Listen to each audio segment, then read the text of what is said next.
Good morning, everybody. Today I thought I was going to do a comparison video between the new B&T MK II to the Sphinx SDP Compact and the USW-A1. Now the USW-A1, this is a licensed SBR, hence the stock, so make sure you guys know your NFA rules. You don't put it on there unless you do the paperwork on it. All these guns are empty. Do your safety check.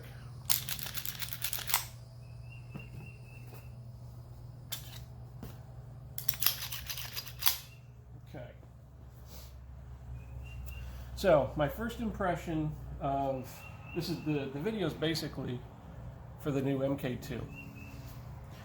All right, my first impression is I like it a lot, and it's basically the same exact gun as the SDP Alpha. This is the compact, so you can see it's a little shorter. Hopefully that's coming out for you guys. But as far as the slides,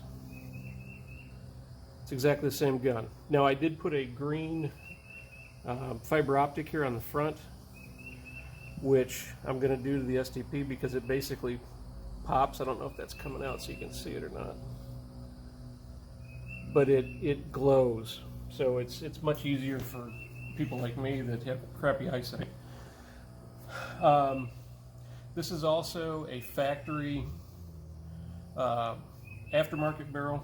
The gun when I got it came with this, and in this video I'm going to try to put this in the Mark II because I think it's going to fit. So basically my first impression is the Mark II has more of a duty finish on it.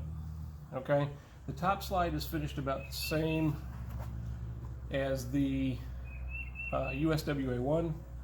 It's more of a flat finish versus the Sphinx, which has more of a smoother, more of a polished finish, I would say. Not by much, but enough to make a little bit of a difference.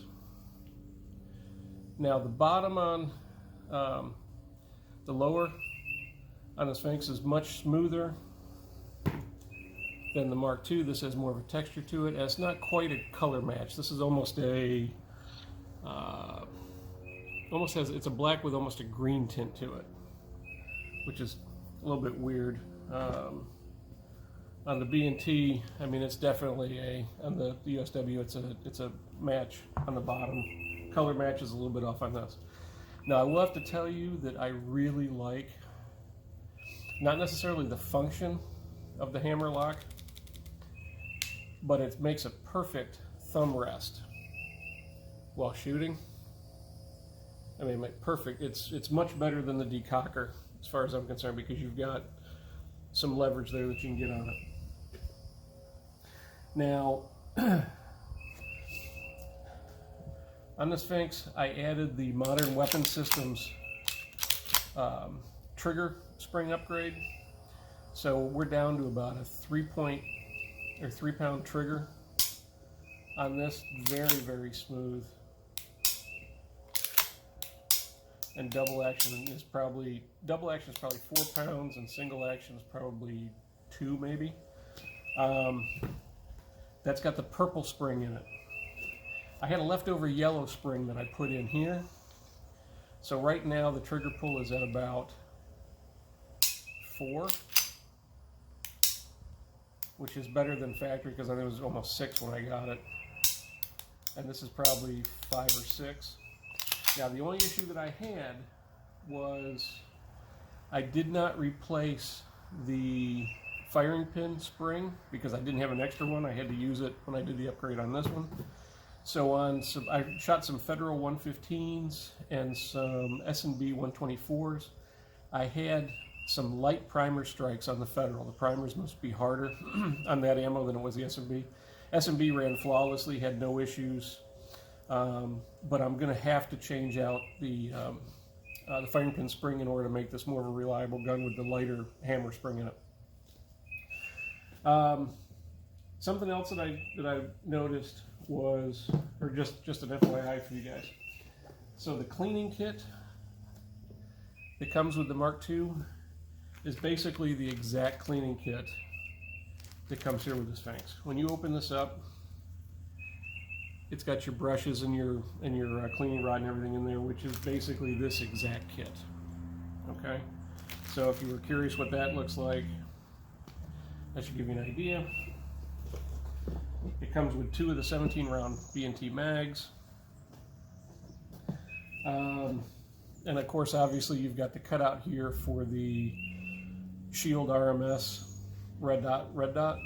I haven't taken it off yet. There's one thing to note: when you get the B&T,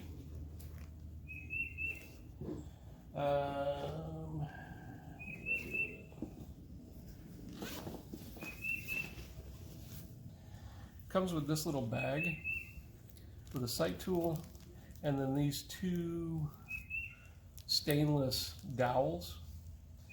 Try to figure out what those are, and what those stainless dowels are is, once you take this plate off, if you mount the RMS on it, those 2 dowels have to go into holes that are in the slide that the RMS locks down into. So that's what those are used for.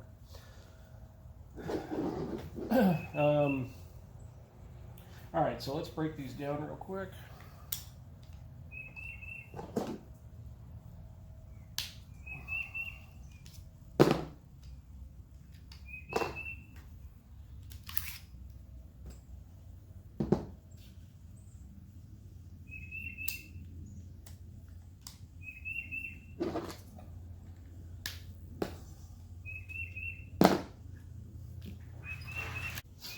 Okay, so I've taken the slides off, and they are absolutely identical to each other.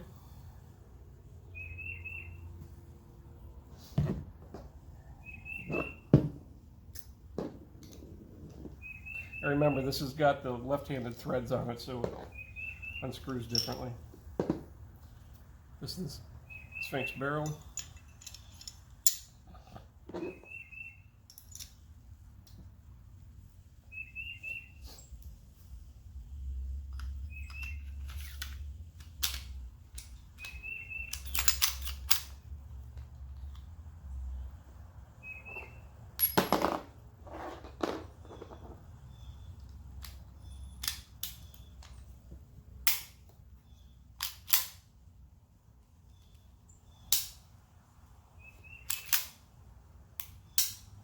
It looks like it's a perfect fit.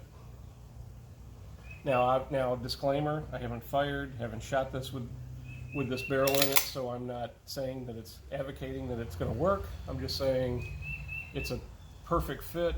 Does not seem to be any issue whatsoever with that. Let me swap these back out.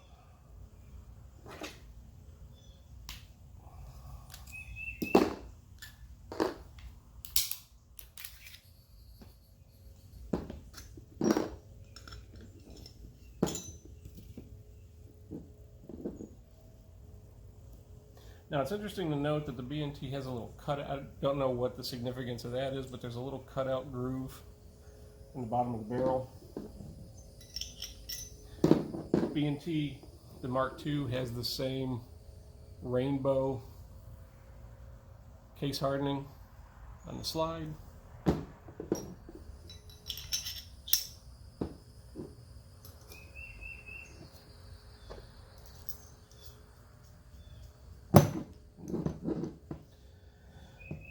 Okay, trying to think what else we could go over. Obviously, the Mark II mag will fit in the compact, but as you can see, They're a little bit longer.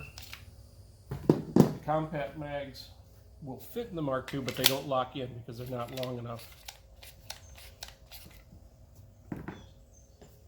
All right, let me slide these back together real quick. A little bit difference here. So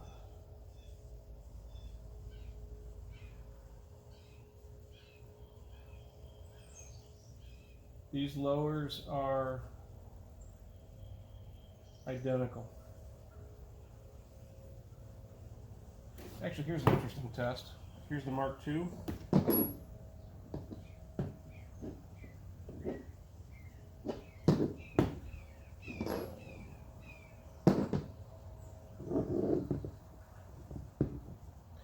Here's the slide for the Sphinx.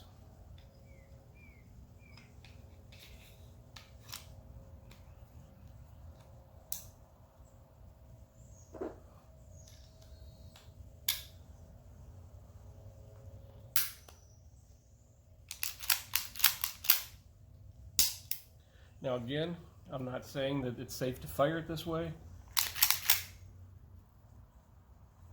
but the slide for the Sphinx is a perfect fit for the Mark II.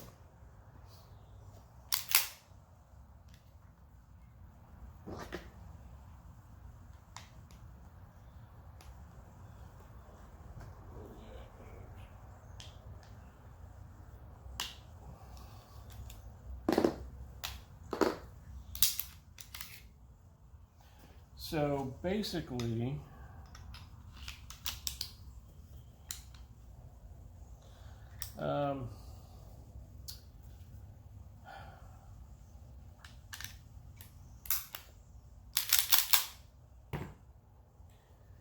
I would say the fit and finish on the SDP and the Sphinx is better than that on the B&T. I don't know if because B&T was going for more of a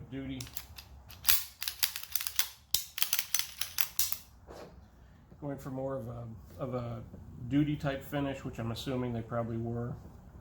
And this this is a made in Switzerland marked SDP.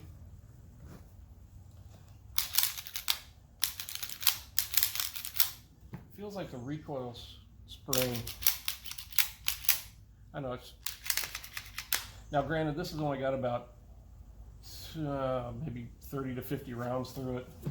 This has got probably 500 rounds through it, so maybe it's just broken a little bit more, but this,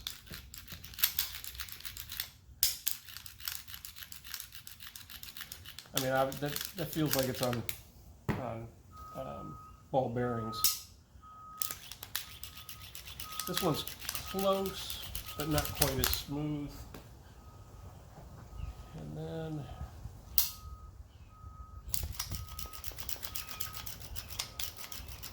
this, the USW is probably in between the two. Now, obviously, it could be based on the springs that are in there. I've had a competition spring put in here. I had a trigger spring put in, firing pin spring, and I've got the purple modern weapon system spring in the hammer. So this was. It's smoothed out. This one maybe just needs a little bit of breaking in, but I do like this. I like this gun a lot. I like the bigger grip on it.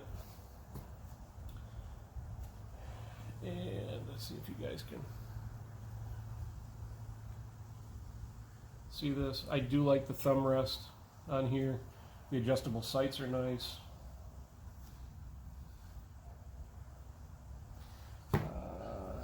Don't know what else to go over on this other than I like the gun. It's going to be one of my favorites to shoot once I just upgrade the springs on it. And I am going to change out the front sight.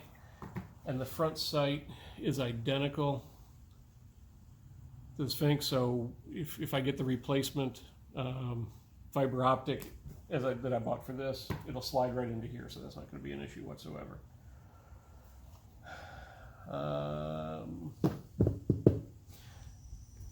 What you get in the box with this is you get 2 mags, you get the cleaning kit. Oh, and here's the best part. You get a warning label that says discharging firearms in poorly ventilated areas, cleaning firearms, or handling ammunition may result in exposure to lead, a substance known to cause birth defects, reproductive harm, and other serious physical injury. Have adequate ventilation all times. Wash hands thoroughly after exposure. It's the first time I've ever seen a disclaimer like that issued with a pistol. Apparently somebody sued somebody and won, and now they've got to protect against it. In the owner's manual, and I've actually written off the B&T on this because I prefer the large grip, which grip panels come with the Sphinx, grip panels come with the USW-A1. This one, you get no extra grip panels. You just get, and it feels like it's a medium that's on here. In the owner's manual, they talk about changing out the grips, but they don't give you any grips. They don't give you any exchanges. They don't give you the add-ons. That's what, so the two beefs that basically I have with the B&T, and I'm a B&T fan, I love their guns, is one, they don't give you the additional grips, and two, they made this cutout proprietary for the Shield RMS. If you go with an HK VP9 or you go with a Walter Q5, they have multiple mounting plates, so you can use 2, 3, 4 different kinds of optics. I don't know why B&T went with the Shield. I don't know what's going on with that. Hopefully they'll come up with some sort of a plate option so that you could put an aim point on here, or you could put a Trigicon up here, or something on here besides a Shield. So you're kind of limiting your base, I think, for the use on that. I hope that maybe helps you guys or deciding to get one of these. I had no qualms in getting this Mark II. I have no regrets in getting it. It's definitely going to be one of my favorite pistols. It is a tack driver. I mean, this thing is spot on. It's smooth. There's very little recoil on it. It's definitely something that you'd want to pick up if you can find one. Oh, and the lower on this is all polymer. This is aluminum. Actually, so the slide is steel. The upper lower, I guess, is what you're going to call this. This is aluminum. And then the whole grip here is all polymer. Same exact configuration as the SDP, steel, aluminum, polymer, and same exact as the USW, steel, aluminum, polymer. So, if you guys have any questions, reach out to me, send me a ping, whatever. I hope you guys like these videos. I'm trying to do more gun videos besides just the USPSA shooting that I do. I enjoy a lot of these guns, and I do shoot a lot of them in competition. So I hope you guys liked it, and we'll talk to you soon. Have a good day.